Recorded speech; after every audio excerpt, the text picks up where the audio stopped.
I'm Seda Domaniç. I'm joining you from Bozcaada, the windy island in the North Aegean Sea of Turkey. I'll be talking to some of my favorite designers and artists that offer a unique path into our culture, Turkish culture. I hope these mini talks offer some insights into their story. So let's meet the designers. Hi everyone, I'm delighted to do this mini talk with Felekşan Onar today. I'm sure many of you already know her. She's a renowned in Turkey and internationally. Well, I'm Seda. I'm joining you from actually Bozcaada from a 3-week escape, a real escape, as you can see from this short interview with Felekşan. I actually accepted. I'm in the midst of renovating an old house in Nişantaşı, and I've been searching for beautiful objects that creates meaning around us. And I've been following Felekşan's work very closely since my days at Vogue. Actually, we did a story with her. So her work, and I'm so happy that she's here with us today, so we can talk about her journey, because so Felekşan, maybe I can start with this. Well, I know that you studied music and economics at Cornell, and then you went on to study business at Harvard. So how being a glass artist? Well, thank you so much for this great introduction, Seda. That was wonderful. I'm eager to see your new place, by the way. I'm also renovating my home too. It's a fun process. Well, to a typical one, really, as I have started as in a very different field. Basically first got out and started working for Citibank, which I loved doing, specifically because I wanted to able to explore the Turkish economy, great chance. And then I went into basically the family tradition in setting in different fields, which I've done for over 15 years. But I always had a side where I was doing some social work, whether it was in the business association like TUSİAD or forming a KAGİDER, you name it. There was always a tendency for me to do more outside the box, let's say. And at one point, this was pre-Harvard, I was getting quite frustrated, and I thought the reason was, mainly the reason was I was not able to develop myself any further, and I thought this had to do with maybe further education when I decided to join the program at Harvard. And what I realized at Harvard really is, at the time I was quite young, and the other attendees were might realize that the capabilities within the business arena does not change. So I was going to do anything different come ahead. Right. When I realized this, it's you were kind of bound, right? Yeah. Yes. With the business structure, you this were is bound. Volume-wise business changes, but that was it. It was volume times dollars, and that was it. So I came back, and for the first time, I stopped basically working in a managerial position in that business I was involved in, and gave myself a break without any plan ahead. This is something I rarely do, That's nice. That's what we're doing now. Exactly. What kind of forcefully, exactly. right? Very similar to today. Lounging around at home and starting to draw pieces. And from my textile days, I know very well that what you draw needs to make sense. Otherwise, it cannot be. At least that was my attitude. And soon enough, I started looking into options as to where I can have my designs produced. At that point, I thought I was going to draw something and someone else was going to make it. You mean sketches, like just regular drawing, right? Nothing Yes. to do with glass yet. Yeah, sketches. So I found a private atelier, a glass atelier, where I thought I was going to have these pieces done. And soon enough, I realized what I wanted to do was to be involved in the creation process. About a month later, from my introduction to that private atelier, I got my first kiln, and that was it. My first How long ago was that? that was 2004 December. That wasn't my first introduction to glass. I looking back at it, I realized this. I went to high school in Izmir, and in Izmir, in the Izmir, our brought in a piece of glass for one of our studios, and she said,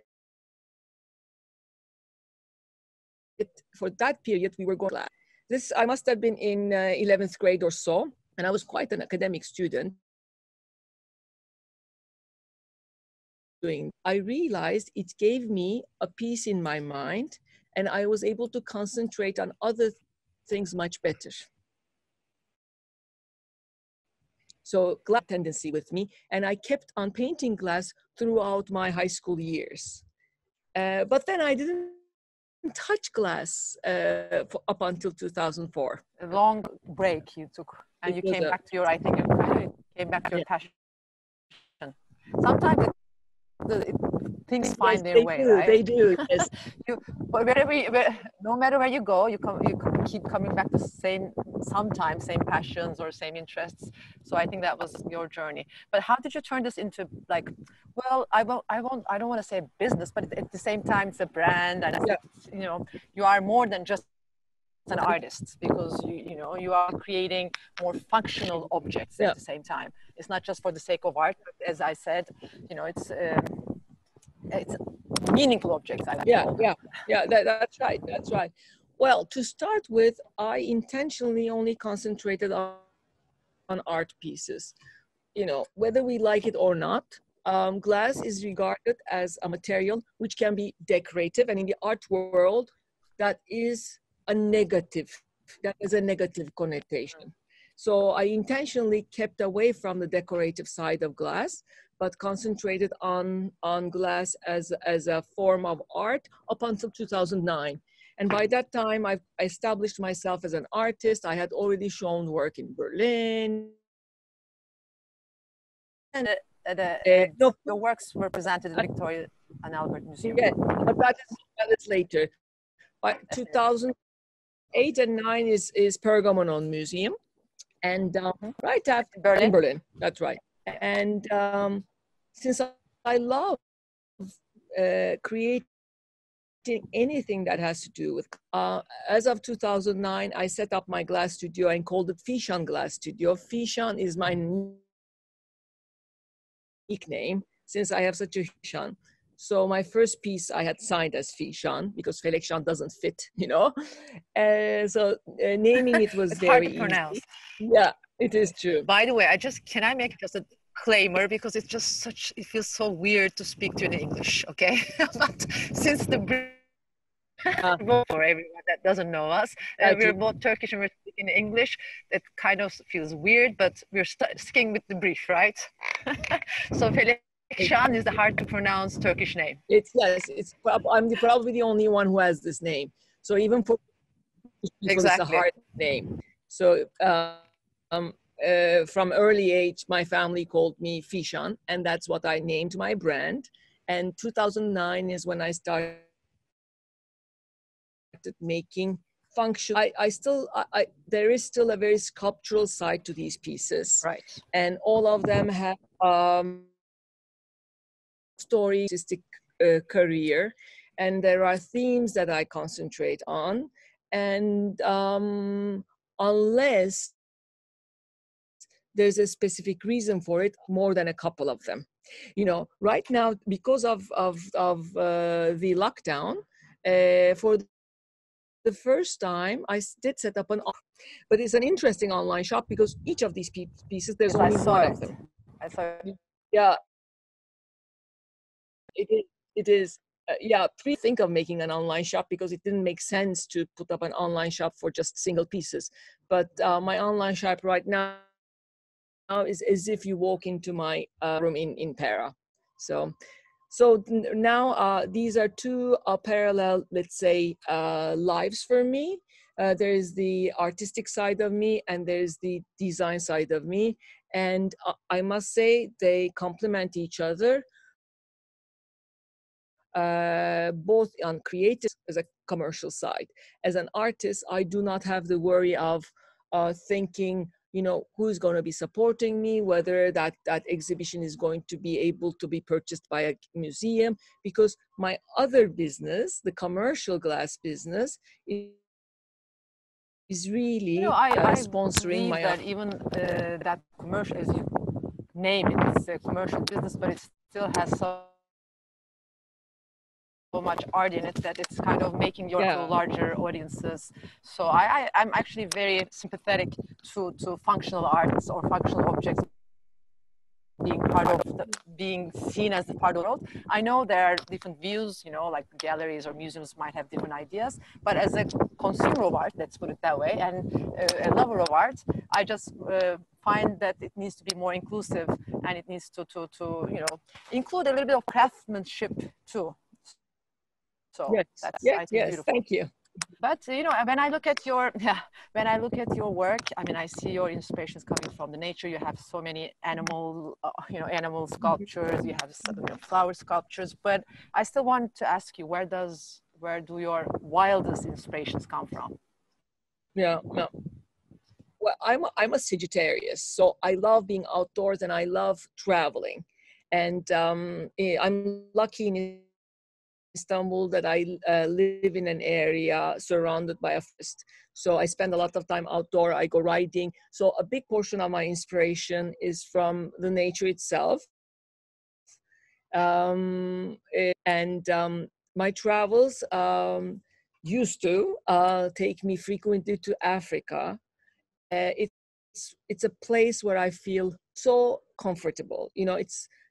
This is hard to explain in a short interview, but it's a place where because after me this feeling where I feel like nothing, where I feel like part of the nature.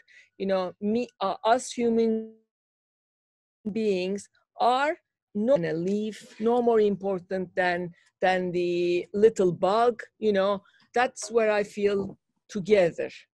I think this is so true. I mean, well, Africa, yes, I agree with you that it definitely has such a serene feeling to it, and it's so big as a continent, and then you feel just a small part of it, surrounded by nature. But I actually feel like that everywhere I am, even here in Bozcaada, I just feel like a guest. Like you see these olive trees, they feel like the main owners of this land, basically. Yeah. So that's one part. And I don't like spend a lot of time reading, but when I read something, I really go into depth of it. So literature does give me a lot of inspiration, both in my artistic career, but also that artistic career ends up affecting the Fy-shan Glass Studio lines. Also, writer? There are. I'm into more historical novels. A lot of historical novels and biographies. That's really my inspiration. And the other thing is architecture. Even as a young person, I loved architecture. The relationship of objects and city attracts me. Whatever I'm thinking of creating, I think about placing it in a setting and how it would look in setting. And basically the turn of the century architects, Mies van der Rohes and the Viennese, let's say, Viennese and German Bauhaus architects. Those are the guys that I'm really fascinated about. And I love how they handled the whole design process. Like they designed the building, they designed the rock, they even designed a wholesome attitude towards design. Beautiful. And what about Turkey? How do you link any of your work to the geography that we live on, or do you have? Can we trace some Turkish cultures in your work? How does they? Well, my artistic work definitely takes a drive from our heritage.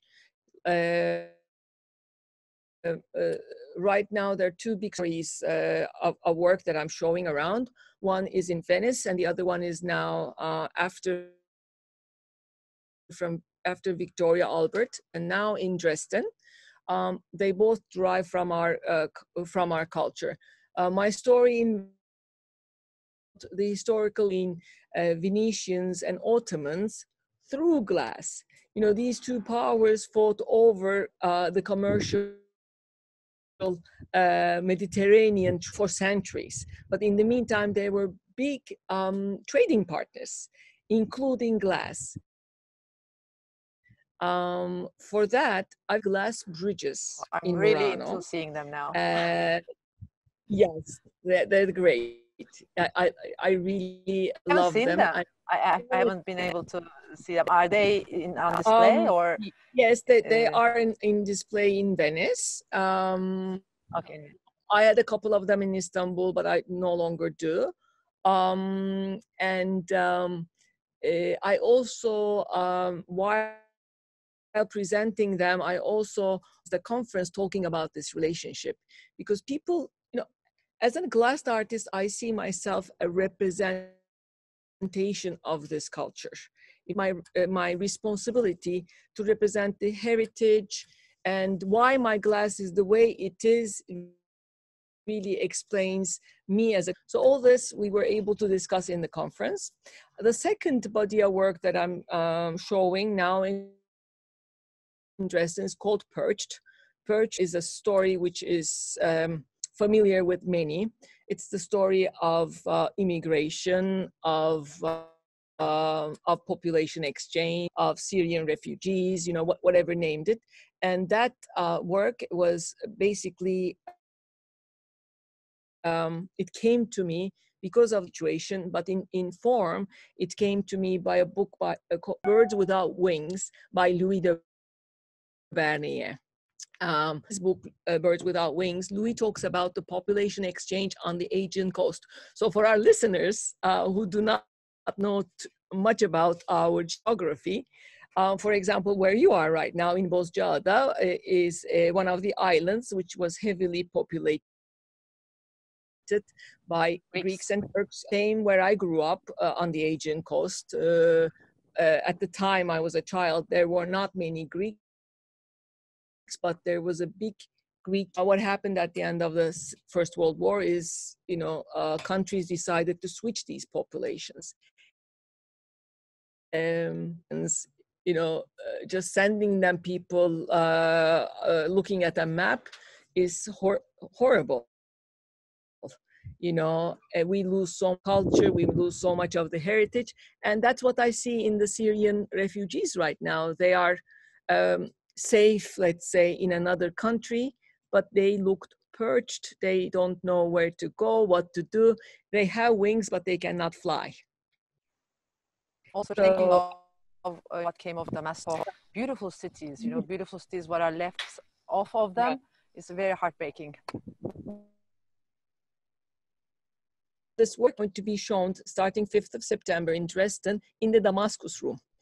Damascus room itself is a very special room.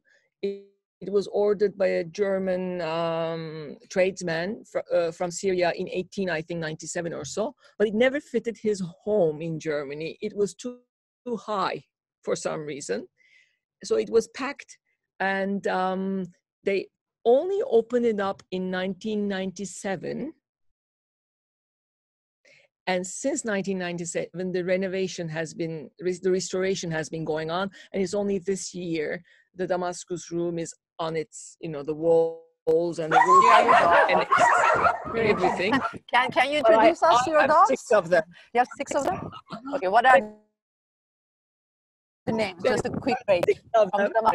I know. Someone must have arrived, and that's when they start barking. So, talking about my inspirations, animals. At home, I also have a parrot. Yes. Oh yeah, I saw actually a few small objects with parrots, right? Exactly. You have some. Exactly. I call it the animal kingdom. So the animals that touch me, either from my trips to Africa. You know, animal kingdom doesn't have dogs and cats, but it has rare animals basically. But we are an animal-loving family here. I think we're I don't know how much time you have, but I just wanted to get into a little bit of this escape idea. Escape South Africa for sure, and which Right. countries in Africa with specific locations or anywhere else that really kind of takes your mind. Yeah. Well, I've been lucky to have traveled really, extensively. Well, my last trip was Botswana, Zimbabwe, and Zambia. Beautiful And places, really.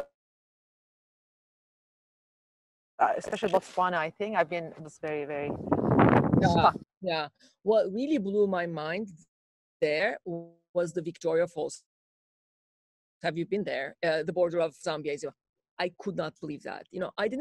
I couldn't believe myself that I did not know that there was such a huge natural fall there. It was amazing. We were able to fly through it with a helicopter as well. Amazing trip. And another amazing trip I did was to Antarctica to celebrate year 2000. Oh, for the millennium. For the millennium. Wow, that's a bold one. I haven't been there. Yeah. I am not a big fan of cold, so but it's for the millennium. I think it must. Exactly. The water is very tough. Passing through Drake Passage was amazingly hard. I'm not on boats and stuff like that, but still, that's a place. I think that's probably like feels like being on the moon. It is so bare and there's nothing that one does like we're on the moon. A tiny escapes I love doing is like right now, because we did not want to travel with a car. And well, by the way, we spend most of our summers on a boat, but our boat is now in Croatia and we cannot get to Croatia. Another beautiful area. Where are you now, by the way? I never asked. I'm now in at the moment. Where are you? In Istanbul. Oh, Istanbul. Okay. But what I've done in the last 2 weeks is we got on a car, and from Istanbul we first came to Gökçeada, another island off Turkish coast, which isn't. I was just saying right across that way. Exactly. We can see it from here. Yeah. Bigger, much wilder. Yes, much wilder, and it is not an easy place to get to with a boat. You can get to it, but you cannot get out of it because of the wind, So we spent a lovely time in Gökçeada. It was a beautiful experience, and then stopped at Babakale. Again, a very remote area that I had never been. Most western tip of Turkey for everyone, right? For Anatolia, yes, exactly. And then from Babakale, we went around the bay and stopped at Assos, and then finally ended up in Alaçatı. So I love visiting new places. Even with our boat, it's been now 7 years. We're on this boat with no crew. And we left from Istanbul and through the 7 years, traveled all the way to Croatia ourselves, spending about 20 days on the boat, leaving the boat somewhere, coming back to our dogs, going back again to continue our journey. Beautiful itinerary. Yeah. But I'm glad you did the North Aegean, because I just feel that actually we're lucky that it's kind of under-discovered and undervalued. It's lucky that it's still wild and quiet, and you can enjoy the beaches as they're, like you don't have to go to a beach club or anything. It's really, really free, I would say. It has a very free spirit. So I love that it stays that way. But at the same time, I kind of feel sad that people are missing out on it, Exactly. One trip that I'm looking forward to is Alaska. We had planned this for this, but obviously couldn't. That's something I want to do again, hopefully on a boat, and I think that's called a nature trip. That's something I look forward to. Definitely look forward to hearing your story. Maybe having sipping coffee and to listen to your story of Alaska. Beautiful. I think we are almost done with the time, so I don't want to keep you more, frogs. It was lovely speaking to you, and I hope we meet again soon once we're all back in town. town, back into the city, escaping again and again. It's back and forth. Enjoy your days in Bozcaada. So thank you, Felekşan, for joining me today. Thanks. Bye-bye. Bye.